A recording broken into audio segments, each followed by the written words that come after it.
नमस्कार मित्रांनो, माझं नाव प्रज्वल मच्छिंद्र पालकर आहे. मी सोंदणे गावात आहे आणि मी म्हणजे शहरात राहतो, पण मी आज गावाला आलोय पप्पाच्या. तर मग गाईस ऐका, मी आज सगळे आवाज काढणार आहे आणि तुम्ही कमेंट सेक्शन मध्ये सांगायचं मी कोणता आवाज काढला. तर पहिला आवाज, दुसरा आवाज, तिसरा आवाज, चौथा आवाज, चौथा, पाचवा आवाज,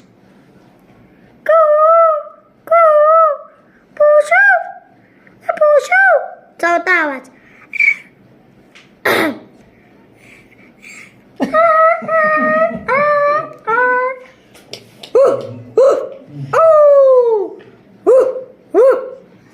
गाईस मग मिळू पुढच्या व्हिडिओमध्ये. बाय आणि जय श्रीराम. आणि चॅनल लाईक कर, सबस्क्राईब करा आणि सपोर्ट करणार. तुमच्यामुळे मी पुन्हा मग स्टेजवर जाणार. Bye bye, Radhe Radhe.